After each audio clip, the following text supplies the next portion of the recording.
मैं राजीव का एक बार फिर से रुख करना चाहती हूँ। राजीव, जितेंद्र से एक सवाल पूछ रही थी, मैं चाहती हूँ कि आप उस पर जानकारी दें। देखिए, लॉरेंस बिश्नोई गैंग, जितेंद्र हमारे साथ एक बार फिर से कनेक्ट हो गए हैं। जितेंद्र, मैं आपसे ये सवाल कर रही थी और इस बीच दूसरे नेता जुड़ गए तो मैं उनसे बात करने लगी।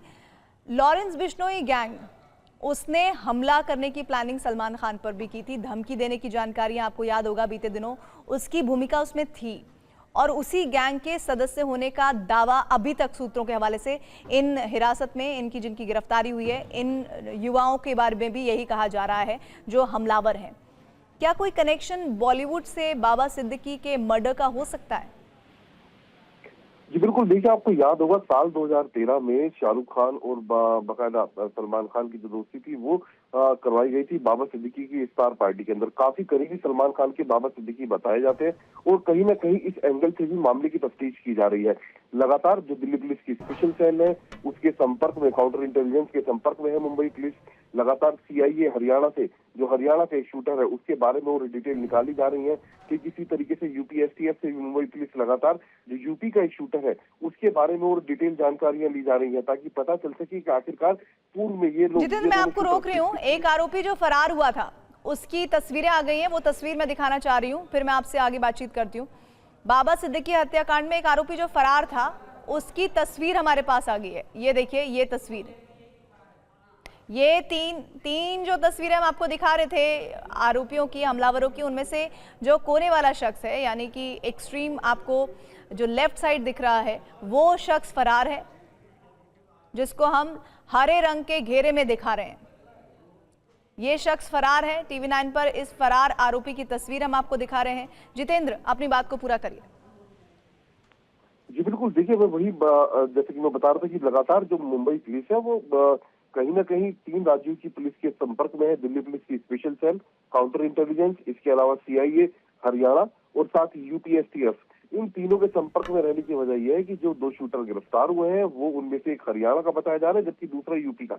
इन दोनों के बारे में मुंबई पुलिस पूरी डिटेल ले लेना चाहती है ताकि पता चल सके कि आखिरकार इनका जो प्रीवियस क्राइम हिस्ट्री है वो किस तरीके की रही है, ये दोनों शूटर्स और किस किस के लिए काम कर चुके हैं और क्या वाकई लॉरेंस गैंग से इनका संबंध है या नहीं है। तो ये पुख्ता कर देना चाहती है मुंबई पुलिस और उसके बाद ही अपनी तफ्तीश को आगे बढ़ाना चाहती है।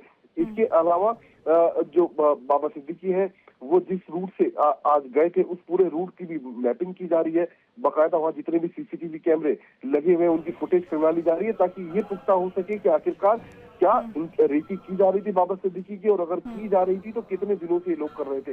तो फिलहाल इस तरीके की इन्वेस्टिगेशन मुंबई पुलिस के द्वारा की जा रही है। और इसके अलावा एक जो टीम है वो लगातार इन दोनों शूटर से पूछताछ कर रही है। इनका जो तीसरा साथी है उसके ठिकाने के बारे में पता कर वहां दबिश दी जा रही है। इसके अलावा लॉरेंस का जो कनेक्शन इस पूरे मामले में निकला है उसको लेकर भी अलग से तफ्तीश मुंबई पुलिस की टीम के द्वारा की जा रही है। जी, लेकिन अभी तक कोई जानकारी जो सामने आई है वो कॉन्क्रीट नहीं है। अभी तक सिर्फ ये दावे किए जा रहे हैं कि हमने हिरासत में ले लिया है, गिरफ्तारी हो गई है 2 लोगों की, एक शख्स फरार है जिसकी तस्वीर हम दिखा रहे हैं हरे घेरे में। पुलिस की तरफ से कोई ऑथेंटिक स्टेटमेंट?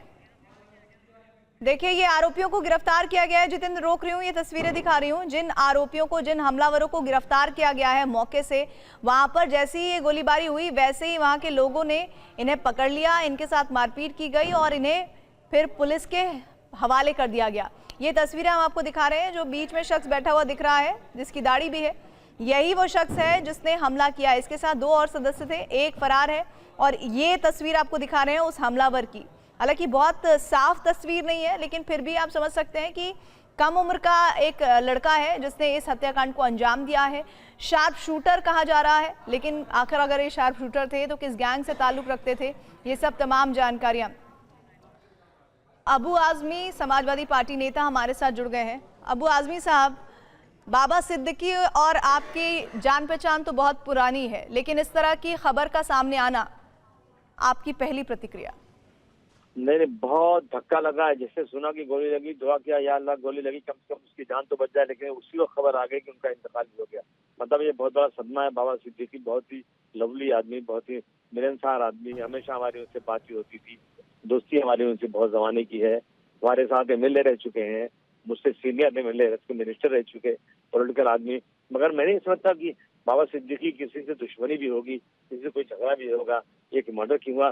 सभी पकड़ेगा मालूम पड़ेगा। लेकिन मैं समझता हूँ कि आज जो है ना, ये लॉ एंड ऑर्डर की सिचुएशन महाराष्ट्र में बिल्कुल ठीक नहीं है, बिल्कुल ठीक नहीं है।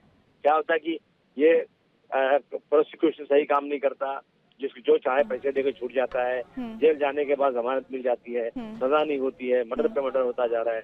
अभी ये मर्डर हुआ, अभी 2 दिन पहले 3 दिन पहले बॉम्बे, साउथ बॉम्बे में सिटी में मर्डर हो गया, फिरोज ये हो रहा है। बस सरकार को इस पे सीरियस होना चाहिए और ऐसे मर्डर केसेस को फास्ट ट्रैक कोर्ट में चलाना चाहिए। कम से कम 1 साल में इसका फैसला हो जाना चाहिए। मैं समझता हूँ लोगों के दिल में डर नहीं है, लोग जो चाहे कर लेते हैं और कुछ हो नहीं रहा है। जरूर इसमें लॉ में अमेंडमेंट होना चाहिए और इस पर रोक लगना चाहिए जी। लेकिन सबसे बड़ी बात यह है कि अबू आजमी साहब, उनकी कुछ दिन पहले जानकारी मिली कि सिक्योरिटी बढ़ाई गई थी, लेकिन जिस तरह से इस घटनाक्रम को अंजाम दिया गया, ऐसा लग रहा था कि सिक्योरिटी किस पॉइंट पर नहीं होगी, इस बात की जानकारी पहले से ही हमलावरों को थी, क्योंकि जैसे ही वो दफ्तर से निकले वैसे ही फायरिंग कर दी गई। देखिए, जब एक आदमी पीछे लगा हो 24 घंटा मारने के लिए और मारने वाला कौन है उसकी शक्ल भी नहीं मालूम हो, तो फिर आदमी कर क्या सकता है? कितनी सिक्योरिटी?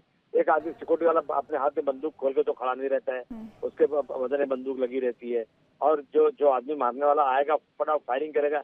जब तक सिक्योरिटी वाला आदमी बंदूक निकालेगा होगा तो गोली चल जाती है, आदमी के ऊपर हमला हो जाता है। लेकिन इसमें चलिए आदमी पकड़ लिया गया, बहुत अच्छी बात है। वरना सिक्योरिटी जब कोई आदमी मारने आए, अगर मुझे मालूम है कि फला आदमी से खतरा है, ये आदमी है, मैं उसको जानता हूँ उसको, लेकिन यहाँ तो पता ही नहीं ना कि हमको कोई मारने भी आ सकता है। जो आदमी मुझसे आगे बात करे वही मार दे मुझे, तो क्या हो सकता है?